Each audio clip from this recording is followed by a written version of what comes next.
తెస్సలోనికీయులకు రాసిన పత్రిక 2వ అధ్యాయం 3వ వచనం చదువుకుందాం.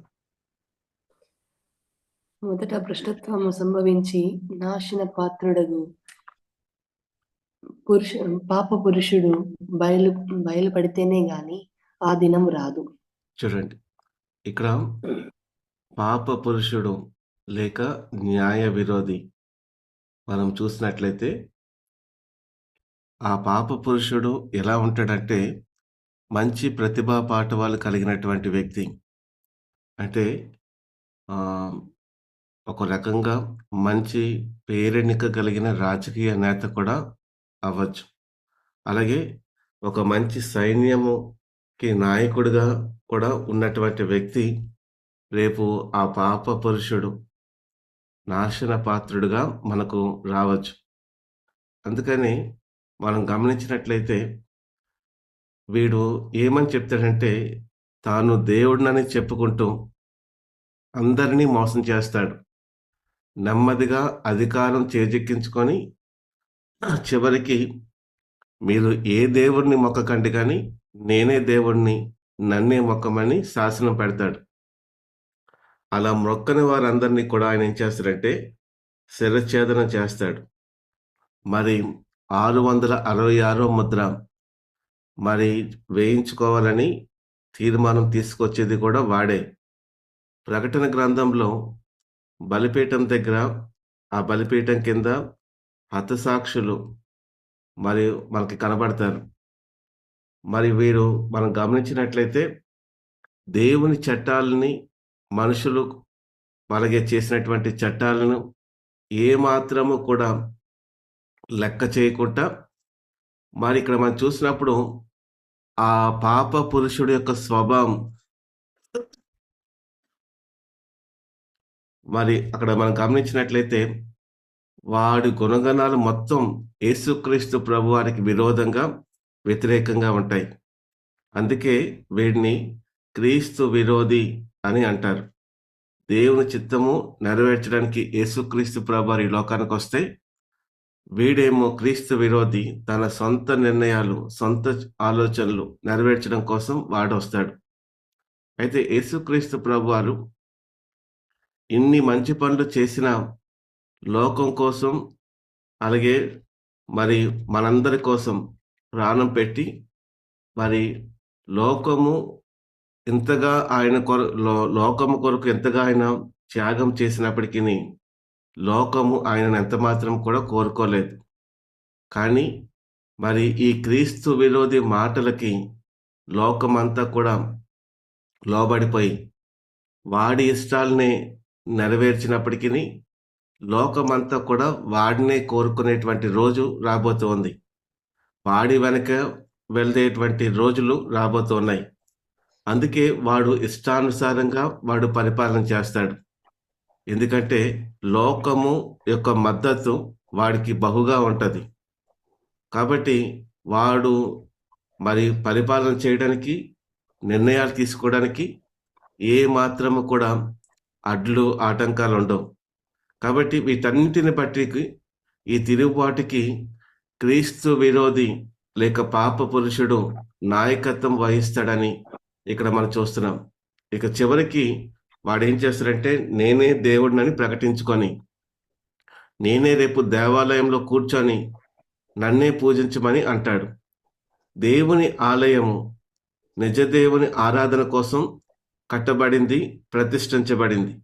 అయితే వీడు అదే మరి దాన్ని వాడు ఏం చేస్తాడంటే ఆ దేవాలయంలోంచి త్రోసివేసి ఆయనకు పైగా వీడు ఏం చేస్తాడంటే తను తాను హెచ్చించుకొని నన్నే పూజించమని చెప్తాడు. దీనికోసం యేసుక్రీస్తు ప్రభు వారు ముందుగానే చెప్పారు.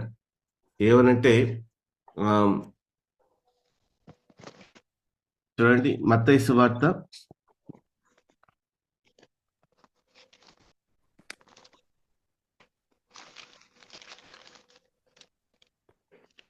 24వ అధ్యాయం 15వ వచనం చూడండి అమ్మా. కాబట్టి ప్రవక్త అయిన దానియేలు ద్వారా చెప్పబడిన నాశనకరమైన హేయ వస్తువు పరిశుద్ధ స్థలమందు నిలుచుట మీరు చూడగానే చదువువాడు గ్రహించుగాక. ఉమ్. చూడండి ఏమంటాడు అక్కడ, మరి నాశనకరమైన హేయ వస్తువు ఎక్కడుంటదంట, పరిశుద్ధ స్థలమందు నిలుచుట మీరు చూస్తారని. సో ఈ పాప పురుషుడు ఆ పరిశుద్ధ స్థలం ఉన్నటువంటి దాన్ని తోసేసి వీడు ఆ పరిశుద్ధ స్థలం మీద మరి కూర్చోవడం చూస్తాం. సో ఇది మనకి యేసు ప్రభు వారి సమయంలోనే ఈ మాట మనకి తెలియపరచబడింది. అందుకని ప్రియులారా, మొదట క్రీస్తు విరోధి వాడు యొక్క ప్రోద్బలం వలన దేవాది దేవునికి వ్యతిరేకంగా తిరుగుబాటు కలుగుతుందని వాక్యం ద్వారా మనం చూస్తున్నాం. ఇంకా మనం దీన్ని బాగా అర్థం చేసుకోవాలంటే ఇప్పుడు మీరు వింటున్నటువంటి ఒక మాట మీరు జాగ్రత్తగా మీరు గమనించండి. ఒకే దేశము, ఒకే ఓటు, ఒకే కరెన్సీ అనే మాట ఇప్పుడు మనం చాలా తరచుగా మనం వింటున్నాం. ఇది వాక్యానుసారమే. ఎందుకంటే క్రీస్తు విరోధి ఈ ఉద్దేశం గుండానే, ఈ ప్రణాళిక గుండానే వాడు బయటకు వస్తాడు. సో ఇక్కడ మనం చూసినప్పుడు మరి ఈ మొత్తం ప్రపంచమంతా కూడా ఏమవుతుందంటే ఒక మతం, ఒక కరెన్సీ, ఒక రాజు, ఒక అధికారం అనేది రాబోతోంది. అంటే మనం గమనించినప్పుడు పోపు ఆ యొక్క ప్రావిన్స్ అంతా కూడా, అంటే రోమా సామ్రాజ్యం అంతా కూడా మరి మరి కొంతమంది కలిసి, మీరు 2014లో అనుకుంటాను, వారు ఒక మతాన్ని స్థాపించారు. క్రిసం అని ఒక మతాన్ని వారు స్థాపించారు. ఇది మొదట మనం చూసినప్పుడు నైజీరియాలో అది ప్రారంభమైంది, కానీ అది అంతగా వ్యాపించలేదు. కానీ పోప్ దానికి నాయకత్వం వహించి మరి పోపు దృష్టిలో పడిన తర్వాత 2014లో మరి ఆ పోపు దాన్ని ఆమోదించి దాన్ని వ్యాప్తి చేయడం కోసం ఆయన కంకణం కట్టుకున్నాడు. సో 2015, 2017లో మరి ఆయన ఈ రోజున పోప్ ప్రతి ఒక్కరితో కూడా ఒప్పందం పెట్టుకోవడానికి, ప్రతి ఒక్కరిని కలవడానికి గల కారణం కూడా ఇదే. ఎందుకంటే ఒక్క మతం తీసుకురావాలి. సో ఈ మతం తీసుకురావాలని మత పెద్దలతో మరి ఒప్పందం పెట్టుకోవడం కోసం ఆయన ఒక రకమైన తీర్మానం చేసుకోవడానికి ఈనాడు ప్రతి ఒక్కరిని కూడా కలుస్తూ ఉన్నాడు. మరి ఇస్లాం మత పెద్దలతో కలిశాడు, అలాగే హిందూ మత పెద్దలతో కలవడానికి మరి కలుస్తున్నాడు. ఇలాగా మరి అన్ని దేశాలు కూడా మరి కలిసి ఈ ఒప్పందం చేసుకోవడానికి, ఒక దాన్ని అమల్లోకి తీసుకోవడం కోసమని వీరు చేస్తున్నటువంటి తాపత్రయం. సో అందుకోసమే క్రిస్ అంటే క్రైస్తవులని, ఇస్లాం అంటే అది ఇస్లాం అని, ఇద్దరు కలిసి క్రిస్లాం అనే మతాన్ని తీసుకొని రావడానికి వారు ప్రయత్నం చేసేటువంటి ఎజెండా. ఆ ఎజెండాని ప్రపంచ శాంతి అని చెప్పి వాళ్ళు దాన్ని అమలు చేయడానికి వాళ్ళందరూ కూడా పూనుకుంటూ ఉన్నారు. అయితే ప్రియులారా, ఇదంతా కూడా మరి తెర వెనక జరుగుతున్నటువంటి ఈ యొక్క ఏమంటారు, ఈ ఒప్పందాలు ఇవన్నీ కూడా ఈ రకమైనటువంటి దాన్ని వాళ్ళు అమలుపరచడం కోసం వారు చేస్తున్నటువంటి ప్రణాళిక. సో ఇక్కడ మనం గమనించినట్లయితే మతాలు మనిషి పుట్టించుకున్న కాబట్టి మరి ఈ మతాలు, ఆచారాలు మీరంత మాత్రం కూడా వదలొద్దని, అయితే మీరంతా కూడా ఈ క్రిస్లాం మతానికి రండి, మీ ఆచారాలు మాత్రం మీరు ఎంత మాత్రం వదలొద్దు. అలాగని ఇతర మతాలను దూషించుకుంటా, వారి ఆచార పద్ధతులను ఎంత మాత్రం వ్యతిరేకించుకుంటా, వాటిని పాటిస్తూ సమన్వయ న్యాయంతో ప్రపంచ శాంతికి అందరం చేతులు కడదాం, అందరం శాంతి కోసం ప్రయత్నం చేద్దాం అనేది ఆ క్రిస్లాం యొక్క మతం యొక్క ఎజెండా. అదే ఎజెండాతో వారు ప్రపంచమంతటిని కూడా చుట్టుముట్టి వారు రేపు మరి ఒక మతం, ఒక్క దేశం, ఒక్క ఓటు, ఒక కరెన్సీ అనే దాన్ని తీసుకొస్తారు. వీరంతా కలిసి అప్పుడు ఒక రాజు, ఒక అధికారం కిందకి ప్రపంచాన్ని తీసుకొస్తారు. సో ఎప్పుడైతే ఇది జరుగుతుందో ఇది మరి క్రీస్తు విరోధికి మరి సూచనగా అక్కడ కనబడుతుంది. యేసుక్రీస్తు ప్రభువారు మరి ఈ విషయాలన్నీ కూడా మనకి తెలియపరచడానికి గల కారణం, ఇది మనం ముందుగానే మెలకువ కలిగి వీటన్నిటిని కూడా మనం తెలుసుకోవాలి. అందుకోసమే దానియేలు గ్రంథం ప్రకారం, ప్రకటన గ్రంథం ప్రకారం ఈ క్రీస్తు విరోధి ఎలా వస్తాడో తెలుసా? శాంతి శాంతి శాంతి అనుకొని ప్రజలను మోసం చేసి అధికారము హస్తగతం చేసుకునే ఆ యొక్క ప్రయత్నంలోనే వాడు ఉంటాడు.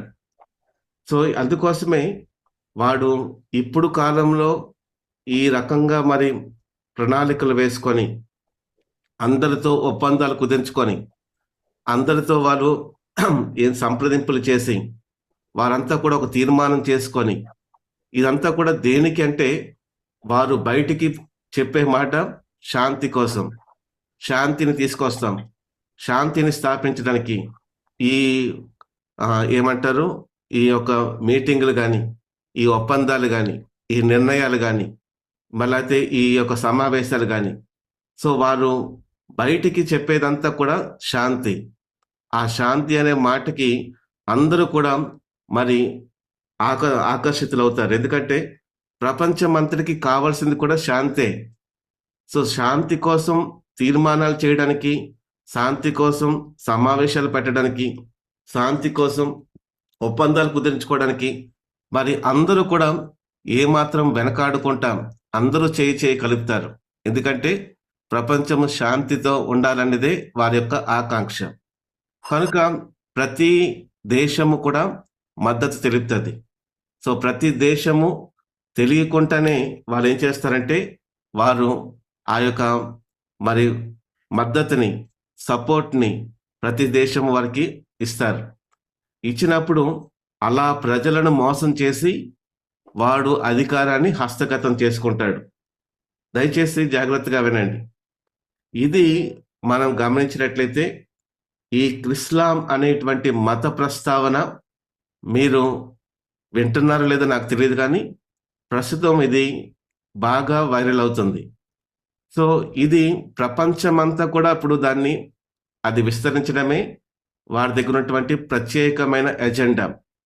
ఈ ఇస్లాం దేనికి వచ్చింది అంటే శాంతిని తీసుకురావడానికి, శాంతిని తీసుకురావడం కోసమే దాని యొక్క ముఖ్యమైన ఎజెండా. ఇది ఈ ఇస్లాం అనేటువంటి మతము ఇదొక తిరుగుబాటిది. అలా తీసుకొని వచ్చి అందరినీ ఒప్పించిన తర్వాత అందరి సంతకాలు తీసుకొని వాడు ఏం చేస్తాడంటే అధికారాన్ని చేజిక్కించుకుంటాడు. ఎవరు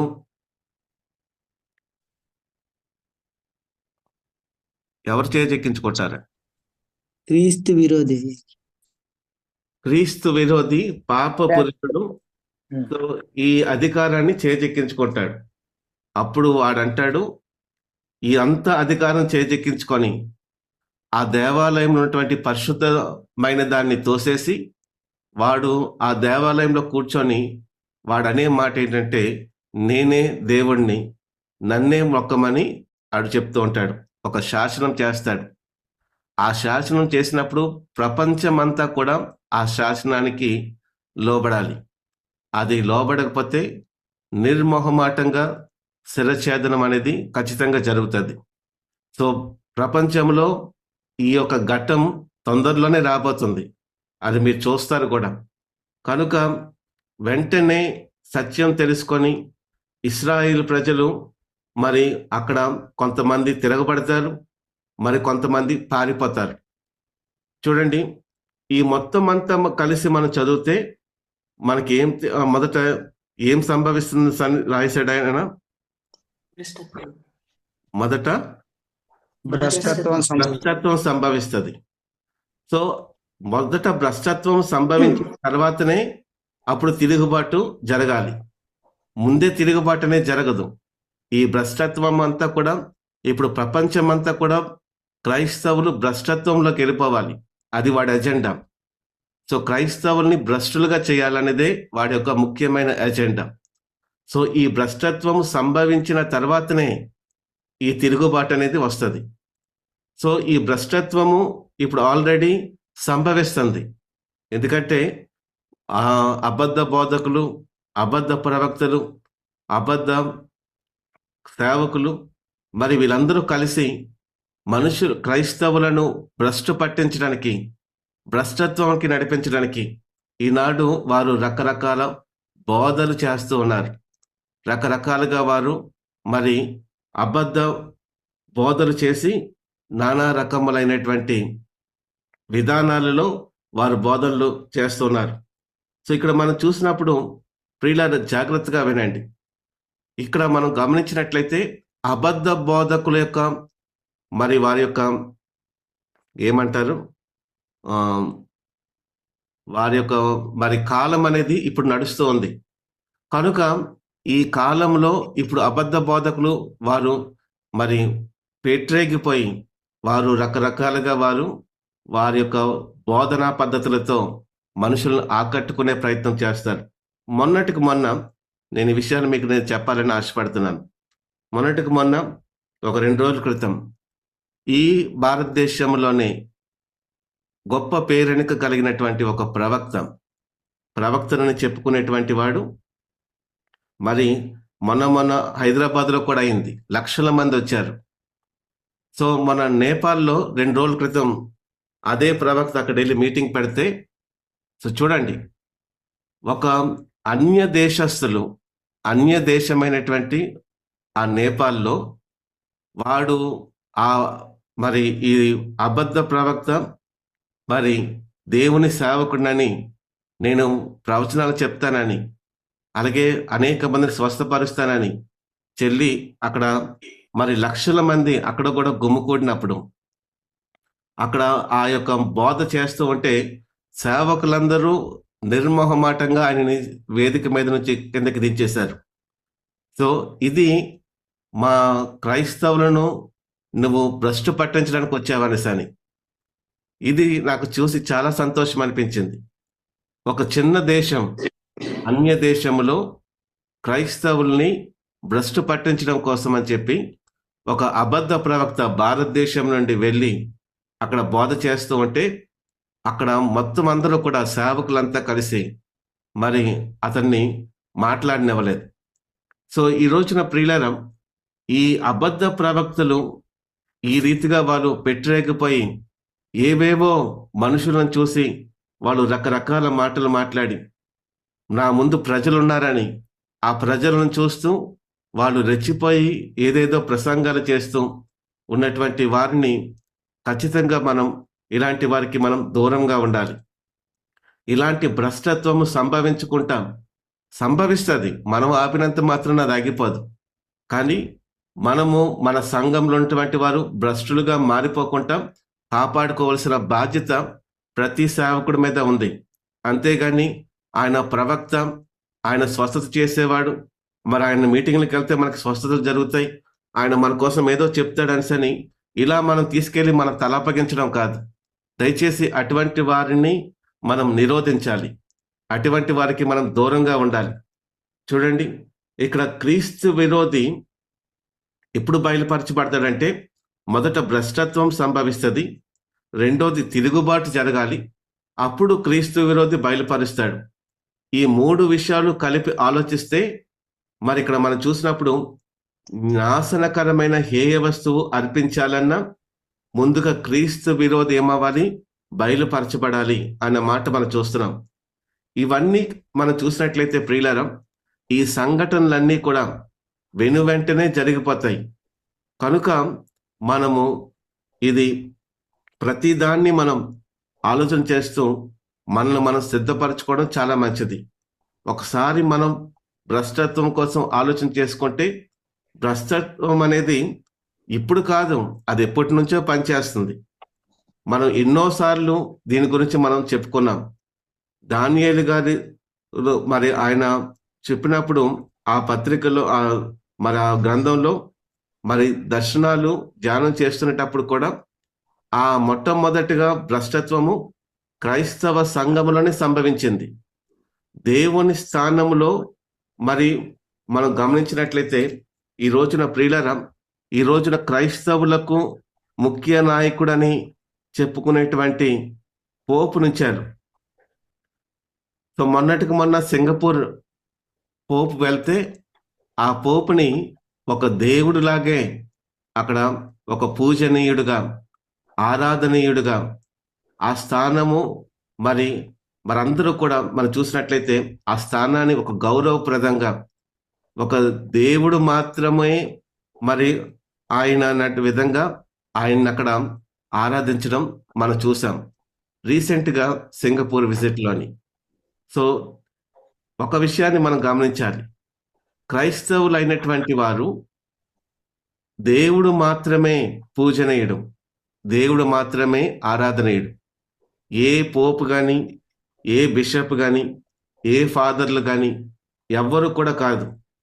అయితే ఈ రోజున పోపుని ఇంతమంది బిషప్లు, ఇంతమంది ఫాదర్లు కలిసి, ఇంతమంది రెవరెండ్లు కలిసి ఆయనకు సాష్టాంగ నమస్కారం చేయడం, ఆయనకు మొక్కడం, ఆయనకి ఆరాధన చేయడం, ఆయన పూజలు అందుకోవడం, ఇదంతా కూడా భ్రష్టత్వానికి ఆ యొక్క నిదర్శనం. ఆ భ్రష్టత్వం అనేది సింగపూర్లో ఆ యొక్క తేటతెల్లంగా కనబడింది. ఈ రోజున ప్రియులారా మనం గమనించినప్పుడు ఆయన దేవుడు మాత్రమే మన పాపములను క్షమించగలిగినటువంటి వాడు. ఈ రోజున మనకి ఈ ఫాదర్లు కానీ, బిషప్లు కానీ వాళ్ళంతా కూడా ఎలా చేసేసారంటే, పోపు దగ్గరికి వెళ్ళి కాలు పట్టుకుంటే మన పాపాలన్నీ కూడా క్షమించబడతాయి. సో అని రకంగా ఆ పోపుని తీసుకొచ్చారు. అయితే ఈ మత భ్రష్టం అనేది, లేక ఈ భ్రష్టమైనటువంటి మత శాఖ అనేది మనం చూసినప్పుడు ఈ రోజున గొప్పగా అది స్ప్రెడ్ అవుతుంది. ఈ రోజున ప్రియులారా ఇలాంటి తప్పుడు సిద్ధాంతాన్ని, భ్రష్టత్వాన్ని స్ప్రెడ్ చేస్తూ క్రైస్తవులందరూ కూడా దానికి లోనైపోయి ఈనాడు బ్రతుకుతున్నటువంటి స్థితిని మనం చూస్తున్నాం. ఈ రక్షణ సిద్ధాంతాన్ని, రక్షణ ప్రణాళికను యేసుక్రీస్తు ప్రభువారు నా కొరకు ఆయన కలువరిలో, సిలువలో ఆయన బలియాగమై ఆయన తన ప్రాణాలని అర్పించిన దాన్ని మనం అవమానిస్తున్నాం. ఎలా అవమానిస్తున్నామంటే, మనుషుడు కాలు బ్రొక్కి, మనుషుడిని పూజలు చేస్తూ, మనుషుని ఆరాధన చేస్తూ, పోపు గారిని దేవుడుగా ఈనాడు మనం చెప్పేటువంటి ఆ యొక్క పరిస్థితిని ఈనాడు మనం తీసుకొస్తున్నాం. ఈ రకంగా ఈ భ్రష్టత్వం అనేది ప్రారంభమైంది. ఇప్పటికీ అది ఏమవుతుందంటే కొనసాగుతుంది. ఆ కొనసాగింపు మామూలు కొనసాగింపు కాదు. అది రాను రాను రోజు రోజుకి అది పెరుగుతుంది తప్పితే అది ఎక్కడ కూడా తగ్గట్లేదు. కనుక ఈ భ్రష్ట శాఖ నుండి ప్రారంభమైనటువంటి ఆచారాలు నేడు ఎలా అయిపోయాయి అంటే సంఘ ఆచారాలుగా మారిపోయాయి. అందుకని ఇప్పుడు ఎన్ని చెప్పుకున్నా సరే ఇప్పుడు మనం తిరిగి మన క్రిస్మస్కే రావాలి. ముఖ్యంగా క్రిస్మస్ని జరుపుకుంటూ దేవుడు చెప్పలేని, దేవుడు ఎక్కడ కూడా చూపించలేని, దేవుడు ఎక్కడ కూడా రాయలేని ఆచారాలు ఈ క్రిస్మస్లో అన్నీ మనకి కనబడతాయి. ఘోరమైనటువంటి విషయం ఏంటంటే, దేవునికి ఇవ్వాల్సినటువంటి ప్రాధాన్యత మనం ఇవ్వకుండా, దేవునికి ఇవ్వకుండా ఈ రక్షణ ప్రణాళికలో లేనటువంటి ఈ క్రిస్మస్ డెకరేషన్ అని, ఈ క్రిస్మస్ చెట్టు అని, క్రిస్మస్ స్టార్ అని, క్రిస్మస్ తాత అని, ఈ కేకులని, డ్యాన్సులని, ఇవన్నీ కూడా రక్షణ స్థానంలో ఇవన్నీ కూడా అతిక్రమించేసింది. సో రక్షణ లేదు ఇప్పుడు అన్ని కూడా ఈ క్రిస్మస్ అంతా కూడా ఈ తాతతోనే, లేకపోతే స్టార్లతోనే, లేకపోతే డెకరేషన్తోనే, లేకపోతే ఈ డ్యాన్సులతోని, ఈ కేకులతోని, ఇవి మనకు ఉండాలి. క్రిస్మస్ అంటే రక్షణ ఉన్నా లేకపోయినా మనకు అనవసరం. క్రిస్మస్ అంటే ఇవి ఖచ్చితంగా ఉండాలి. ఇది ప్రతి ఒక్కరికి ఒక స్టాంప్ పడిపోయింది. ఒక క్రైస్తవుడు క్రిస్మస్ చేసుకోవాలంటే చెట్టు పెట్టుకోవాలి, స్టార్ పెట్టాలి, లైటింగ్లు వేయాలి, డెకరేషన్ చేయాలి, ఇంటికి సున్నాలు వేయాలి, కేకులు ఉండాలి, డ్యాన్సులు వేయాలని ఇది ఒక ఫిక్స్ అయిపోయింది క్రైస్తవులకి. కానీ క్రిస్మస్లో రక్షణ ఉండాల్సిన స్థానంలో ఇవన్నీ కూడా దాన్ని ఆక్రమించేశాయి. ఇది ఘోరమైనటువంటి విషయం. సో ఇలాంటి ఆచారాలు ఎన్నెన్నో ఇప్పుడు ఏం చేస్తున్నాయంటే, మరి ఇది భ్రష్టత్వం నుంచి వచ్చినవే ఇవన్నీ కూడా. ఈ భ్రష్టత్వం నుంచి వచ్చిన దాన్నే మనం ఏం చేస్తున్నామంటే ఇప్పుడు నిర్మోహమాటంగా క్రైస్తవులు ఆచరిస్తున్నారు. చిన్న సేవకుడు అవనివ్వండి, పెద్ద సేవకుడు అవనివ్వండి, ఇది ఒక సంఘ ఆచారంగా మారిపోయింది. ఇది బైబిల్ లేఖనాల ప్రకారం ఎక్కడ సపోర్ట్ చేయదు, లేఖనాల ప్రకారం ఎక్కడ కూడా మీకు కనబడదు. స్టార్ పెట్టమని, ట్రీ పెట్టమని, కేకులు తినమని, డ్యాన్సులు వేయమని ఎక్కడ మనకు చెప్పినటువంటి దాఖలాలు బైబిల్లో మీకు ఎక్కడ కనబడవు. ఇది భ్రష్టత్వము యొక్క ఆచారములో నుంచి వచ్చినటువంటి భాగమే. సో అందుకోసమే మన దేశంలో కూడా క్రైస్తవ సంఘాల్లో ఎన్నో దురాచారాల ద్వారా భ్రష్టత్వం అనేది సంభవిస్తుంది. అన్య ఆచారాలు ఒక పక్క, క్రైస్తవ ఆచారాలు మరొక పక్క. ఈ రెండు కూడా మీరు చూసినప్పుడు రెండు మనకి గమనిస్తూ ఉంటే ఏమవుతుందంటే ఒక రకమైనటువంటి బాధగా ఉంది. ఏంటంటే అన్య ఆచారాలే మరి క్రైస్తవ ఆచారాలుగా మారిపోతూ ఉన్నాయి. కనుక మనము ఈ పరిస్థితిని మనము ఖచ్చితంగా సేవకులైనటువంటి వారు సంఘానికి మేల్కొల్పాలి. సంఘాన్ని ఈ విషయాలన్నీ కూడా మనం తెలియపరచగలగాలి.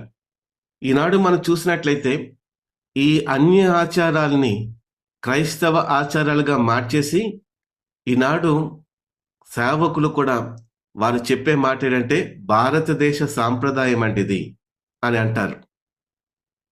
సో ఇవన్నీ కూడా బైబిల్కు వ్యతిరేకమే. మరి మనం చూసినప్పుడు ఈ రోజున మనము ఈ పెళ్ళిళ్ళ విషయంలో అయితేనేమి, పెళ్లి సాంప్రదాయాలు, పెళ్లి ఆచారాలు, ఇవన్నీ కూడా మరి బైబిల్కి వ్యతిరేకమైనటువంటి కార్యక్రమాలు.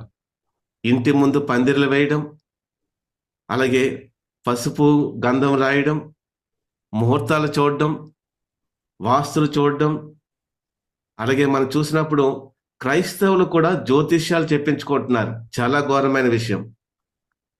చనిపోయిన వ్యక్తికి 11వ రోజని, 5వ రోజని, 7వ రోజని మనం ఇలాగా చూసి ఆ కోటాలు పెట్టుకుంటున్నాం. మరి ఆ యొక్క మనం చూసినట్లయితే మెచ్యూర్ ఫంక్షన్లు చేయడం కూడా ఘోరమైనటువంటి పని అది. ఇవన్నీ కూడా అన్ని ఆచారాలు. ఇవి మనం అనుకుంటున్నాం ఇదేదో మనము దీనికి మళ్ళీ ఏం కలరింగ్ అంటే మరి కృతజ్ఞత కూడిక అండి అని అంటారు. అంటే మరి ఒక మెచ్యూర్ అయినటువంటి పాపని మరి అందరి ముందు కూర్చోబెట్టి కృతజ్ఞత కూడికగా మనం చెప్తూ ఉంటాం. సో కృతజ్ఞత కూడిక ఆ రీతిగా మనం చేసుకోవాల్సిన పని లేదు. ఇది ఒక ఆచారం. అది ఆచారము కాదా అంటే ఖచ్చితంగా అది ఆచారమే. సంఘాల్లో ఇటువంటి ఆచారాలు చేయడం అది ఎంతవరకు సమంజసం, అది ఎంతవరకు వాక్యానుసారం అని సేవకులు గమనిస్తున్నారంటే సేవకులే ఘోరంగా ఉన్నారు ఇప్పుడు. సో అందుకోసమే మరి మనం చూసినప్పుడు ఒక మాట చదవండి అమ్మ. అపోస్తుల కార్యాలు 2వ అధ్యాయము 40వ వచనం చదవండి.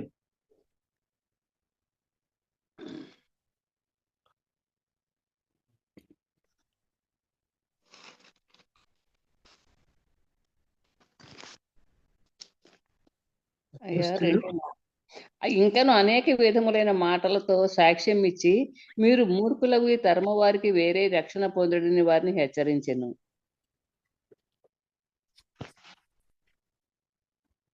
అయ్యా అమ్మా ఇంకను అనేక విధములైన మాటలతో సాక్ష్యం ఇచ్చి మీరు మూర్ఖులకు ఈ తరమ వారికి వేరే రక్షణ పొందుడని వారిని హెచ్చరించెను.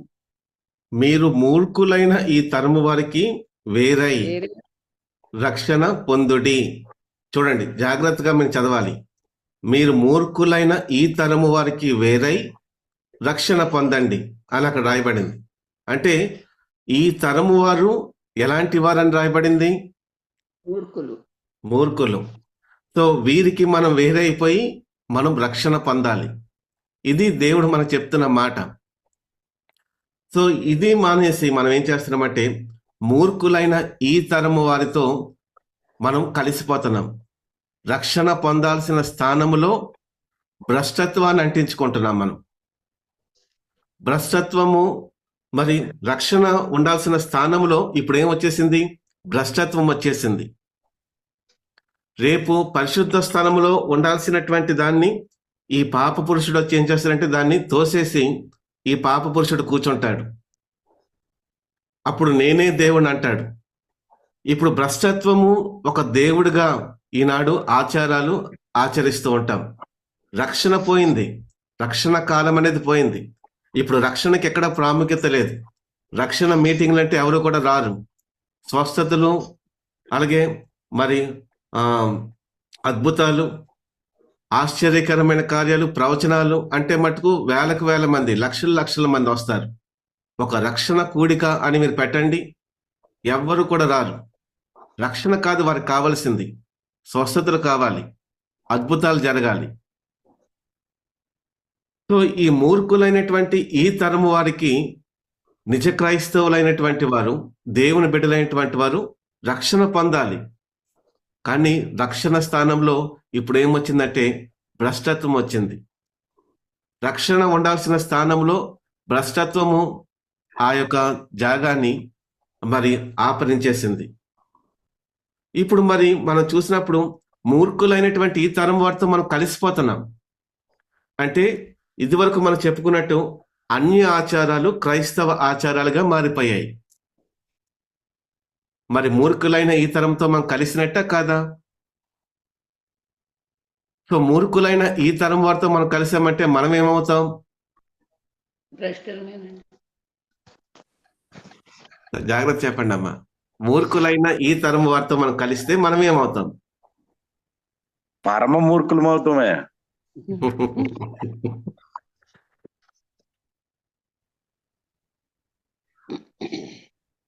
చూడండి, సో మూర్ఖులైన ఈ తరము వారికి ఎలా ఉండమని వాక్యం చెప్తుంది? వేరై ఉండమని అని వాక్యం చెప్తే మనం ఏం చేస్తున్నాం? మూర్ఖులైన ఈ తరము వారితో కలిసి మనం జరిగిస్తున్నాం ప్రతిదీ కూడా. ఇంకా మనం చూసినప్పుడు అనేక విధములైనటువంటి మాటలతో మరి వాళ్ళు సాక్ష్యం ఇచ్చి మీరు మూర్ఖులకు ఈ తరము వారికి వేరై రక్షణ పొందడని వారిని హెచ్చరిస్తున్నాడు. అంటే ఈ తరము వారు ఆచారాలు ఎంతో ఇష్టముగా ముచ్చటగా మనం ఏం చేస్తున్నామంటే దాన్ని మనం జరిగిస్తున్నాం. సో ఇప్పుడు మనం గమనించినట్లయితే ఒక మాట, ఒక ప్రశ్న మనం వేసుకుందాం. ఇప్పుడు క్రైస్తవ బిడ్డలుగా మనం జీవిస్తూ దేవుని బిడ్డలుగా మనం బ్రతుకుతున్నటువంటి మనం ఈ అన్య ఆచారాలు ఈ తరము వారితో కలిసిపోయి మనము చేతులు కలిపి చేస్తున్నది రక్షణ ఉండాల్సిన స్థానంలో రక్షణ లేకుండా వేరే వేరే వాటికి సంఘంలో స్థానమిస్తూ జరిగిస్తున్నటువంటి ఈ ఆచారాలు, సాంప్రదాయాలు ఇవన్నీ కూడా మనం జరిగిస్తున్నప్పుడు మనలో భ్రష్టత్వం ఉందా లేదా? ఉందండి.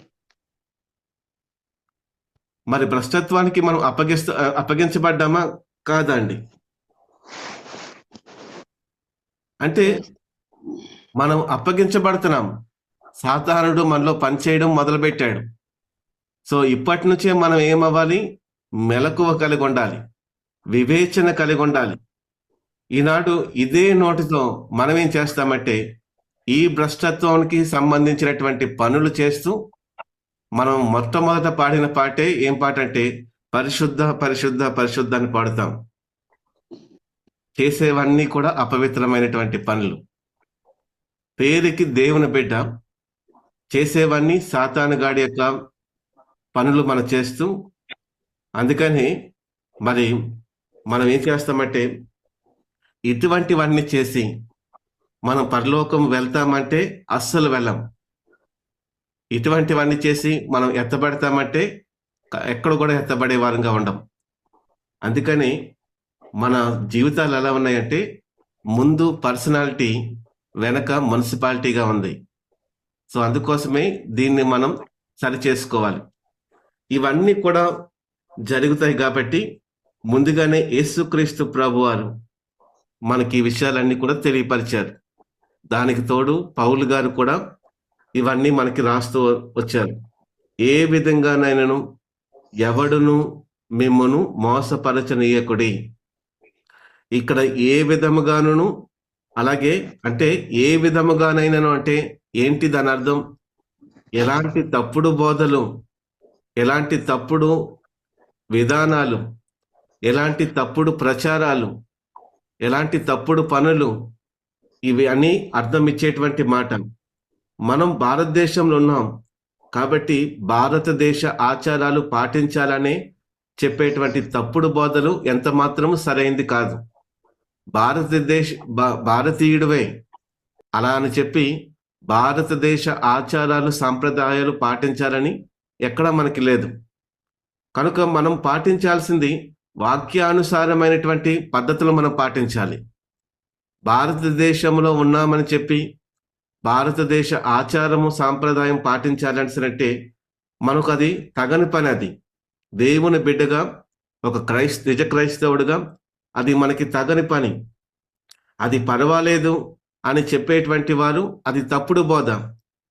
మరి ఇటువంటి ఆచారాలు మనం పాటించాలి అని చేసేటువంటి తప్పుడు బోధలు అది ఎంత మాత్రం కూడా దాన్ని మనం దాన్ని అంగీకరించకూడదు. ఇంకా ఈ రోజున మనం చెప్పినప్పుడు మరి ఇవన్నీ కూడా రకరకాలుగా మరి మనం గమనించినట్లయితే పర్వాలేదు అని చెప్పేటువంటి ఈ పనికి మాలినటువంటి బోధలను విని ఎంత మాత్రం కూడా మనం మోసపోవద్దు. బైబిల్ చెప్తుంది ఇవన్నీ కూడా ఈ ఆచారాలకు దూరంగా ఉండమని. వాస్తు అంటే అది అన్యాచారము.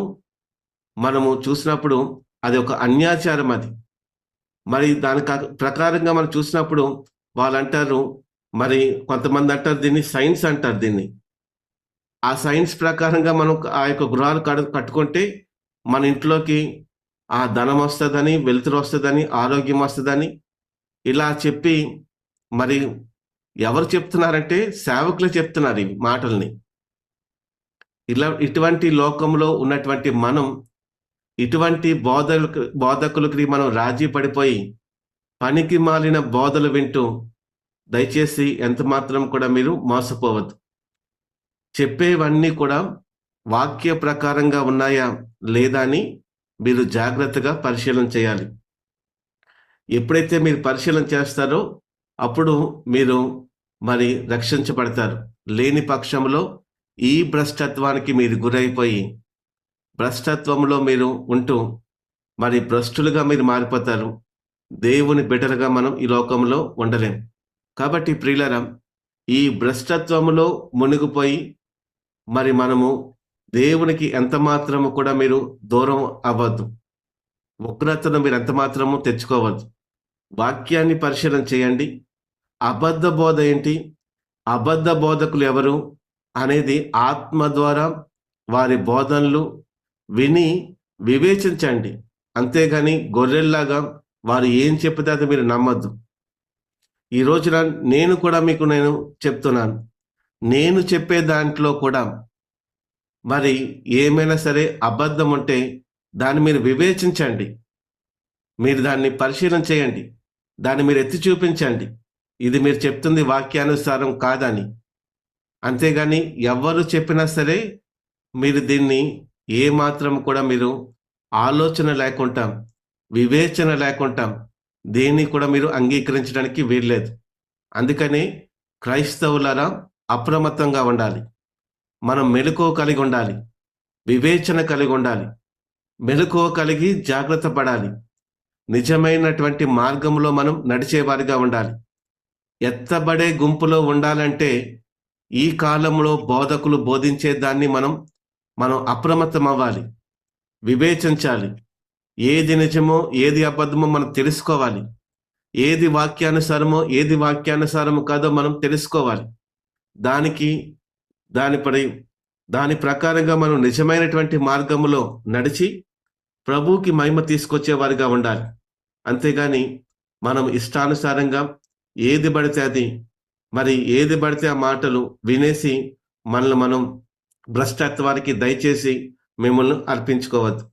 చాలా మంది చూడండి, ఈ అనేకులు వారు ఏం చేస్తారంటే యేసు ప్రభు వారు చెప్పిన మాటే ఏమనంటే, నా పేరు చెప్పుకొని నేనే క్రీస్తునని చెప్పి పలువురిని మోసపరుస్తారని. అందుకనే ప్రభు అంటారు, ఎవడును మిమ్మును మోసపరచకుండా చూచుకొనిడి అని అంటూ ఉన్నాడు. అలాగే ఈ మోసగాళ్ళు ఎందుకు ఇలాంటి చెప్తున్నారంటే, వారు ఎందుకు చెప్తున్నారంటే వారు కడుపుకి వారే దాసులు. వారు మాటలు, వారు మరి ఆ యొక్క పనులు అన్నీ కూడా ఏం చేస్తారంటే, వారు మనుషులను మోసపరిచి పొట్ట గడవడం కోసం, వారి పొట్ట కూటి కోసం వారు చేసేటువంటి ఈ చేష్టలు, ఈ మోసగాళ్ళు మీ వలన వారు పొట్ట పోషించుకుంటారు అన్న సంగతిని మనం జ్ఞాపకం చేసుకోవాలి. అటువంటి వారికి కాదు మనం లోనైపోవలసింది. అందుకనే వారు చూడండి, ఈ మోసగాలంట అధిక లోబులై వారు కల్పనా వాక్యాలు చెబుతూ లాభము సంపాదించుకునే వారిగా ఉంటారు. అలాంటి వారి మాటలు కాదు మీరు వినాల్సింది. మనం చూసినట్లయితే మనము ఆ యొక్క మోసగాళ్ళు, ఈ మోస బోధకులు, మరి బోధ ద్వారా మోసం చేసేటువంటి వారి కడుపే వారి దేవుడుగా వారు బ్రతుకుతారు.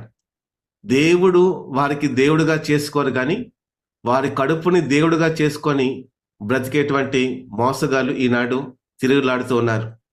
వ్యర్థమైనటువంటి మాటల వలన ఎవడును మిమ్మల్ని మోసపరచుకొనీకుడి అని ఉంటది. ఇలాంటి పనులు చేస్తే వారు ఖచ్చితంగా అవిధేయులు అన్నటువంటి మాట మనం చూస్తున్నాం. అయితే ఇటువంటి ఈ కడవరి దినాల్లో అబద్ధికుల వేషధారణ వలన వారు ఏం చేస్తారంటే అనేక ఆత్మలను మోసపరచాలని వారు ప్రయత్నంలో భాగంగానే ఈనాడు విశ్వాసులు కూడా దెయ్యముల బోధలో యందు లక్ష్యం ఉంచేటువంటి వారిగా ఉంటారు. ఇంకొక మాట గమనించండి, మరి చాలా మంది ఏమనుకుంటారంటే ఈ అబద్ధ బోధకులకు ఉన్నటువంటి ఫాలోవర్స్ చాలా ఎక్కువ మంది, లక్షల మందిగా ఉంటారు. వారిని చూసి మనం అనుకుంటాం, అతనిలో ఎంత నిజం లేకపోతే వీరందరూ కూడా ఇన్ని లక్షల మంది అతన్ని వెంబడిస్తున్నారు అన్నటువంటి ఆలోచన తీసుకోవడం కోసమే వాడు ఏం చేస్తాడంటే లక్షల మంది ఫాలోవర్స్ని పెట్టుకుంటాడు. అది చూసి, ఈ లక్షల మందిని చూసి మీరు కూడా వాడి వెనక పరిగెట్టారా, మీరు భ్రష్టత్వానికి అప్పజెప్పబడతారు. దయచేసి వాడి మరి ఉన్నటువంటి ఫాలోయింగ్ని చూసి మీరంత మాత్రం కూడా మీరు మోసపోవద్దు. ఇప్పటి కాలం ప్రజలు కూడా ఎలా ఉంటారంటే దెయ్యముల బోధయందు లక్ష్య పెట్టేవారుగా ఉంటారు. ఇప్పుడు కాలం ప్రజలకి రక్షణ, మారు మనసు, పాప క్షమాపణ ఇవేవి కూడా కాదు వారికి కావాల్సింది. ఇవన్నీ కఠినమైన పదాలు. ఇప్పుడున్నటువంటి కొత్తగా దేవుని తెలుసుకున్న వారికి, కొత్తగా రక్షింపబడిన వారికి, కొత్తగా బాప్తిసం తీసుకున్న వారికి ఈ మారు మనసు పొందుకోవడం, పాప క్షమాపణ పొందడం, రక్షణ పొందడం అనేది చాలా కఠినమైనటువంటి పదాలు వారికి. అదే స్వస్థతలు, దీవెనలు, ఆశీర్వాదాలు అంటే చాలా ఇష్టంగా వెళ్తారు. సో అవి వారికి ఎంతో ఇష్టం. అది దెయ్యముల బోధ యందు లక్ష్య పెట్టేటువంటి వారు ఆ రకంగా ఉంటారు. సో వారు విశ్వాస భ్రష్టులు అవుతారని వాక్యము చాలా తేటగా చెప్తుంది. ఎవరైతే ఆశీర్వాదాలు, దీవెనలు, స్వస్థతలు, మరి అద్భుతాలు అని చెప్పుకుంటూ వారి వెంట తిరుగులాడతారో వారు ఖచ్చితంగా విశ్వాస భ్రష్టులు అవుతారు. సో అటువంటి అబద్ధాలు చెప్పి మోసము చేసేటువంటి వారు ఎలా తయారైపోతారంటే, మనం చెప్పుకుంటాం కదా, వాత వేయబడిన మనసాక్షి గలవారై వారు జీవిస్తూ ఉంటారు. అందుకని ప్రియులారా, ఇటువంటి చివరి దినాల్లో అపాయకరమైనటువంటి కాలాలు వస్తాయి. సో ఈ మోసగాడు వాడు ప్రజలను ప్రేమించి ప్రజలను రక్షించాలన్నటువంటి తాపత్రయం కాదు వాడిది. వాడు ఎంతసేపు కూడా స్వార్థ ప్రియుడిగా, ధనాపేక్షగా, బెంకములాడుతూ, మరి అహంకారిగా, దూషకుడుగా మరి ఉంటూ కృతజ్ఞత లేని వారిగా ఈనాడు ఉంటాడు. ఆ వాడిని చూసి ప్రజలు కూడా అలాగే తయారవుతారు. అందుకని మరి వాక్యం ఏమంటుందంటే, జనులు హితబోధను సహింపక, అంటే హితబోధ అంటే ఏంటి? ఆరోగ్యవంతమైనటువంటి బోధని వారు సహించుకుంటా, జనులు దురద చెవులు గలవారై వారు స్వకీయ దురాశలకు అనుకూలమైనటువంటి బోధలను తమ కొరకు పోగు చేసుకొని సత్యమునకు చెవినీయక కల్పనా కథలకు తిరిగే కాలం వచ్చిందని 2 తిమోతిలకు రాసిన పత్రికలో ఆ మాట ఉంటుంది. కనుక ప్రియులరా, ఇవి మనం చాలా జాగ్రత్తగా మనం వివేచించాలి, ఆలోచన చేయాలి. సత్యానికి మనము చెవి నొగ్గేవారిగా, చెవినిచ్చేవారిగా, కల్పనా కథలు కాలక్షేపాలకు, అలాగే మనం రకరకాల మరి పిట్ట కథలకు మనము ఈ తిరిగే కాలంలో ఉన్నాం. కనుక అలాగా మనము ఆ కథలకి కాలక్షేపాలకి లోనవ్వకుండా విశ్వాసుల్ని కాపాడుకోవాల్సినటువంటి బాధ్యత ప్రతి సేవకుడి మీద ఉంది అన్న విషయాన్ని మీ అందరికీ నేను మనవి చేస్తున్నాను. సేవకులారా, జాగ్రత్తగా వినండి. ఈరోజు విశ్వాసులు కథల వైపు, కాలక్షేపం వైపు, ఆశీర్వాదాల వైపు, స్వస్థతల వైపు, మరి అద్భుతాల వైపు తిరుగులాడుతూ ఉన్నారు అంటే దానికి గల కారణం ఈనాడు సత్యంగా మనం బోధించలేకపోతున్నాం.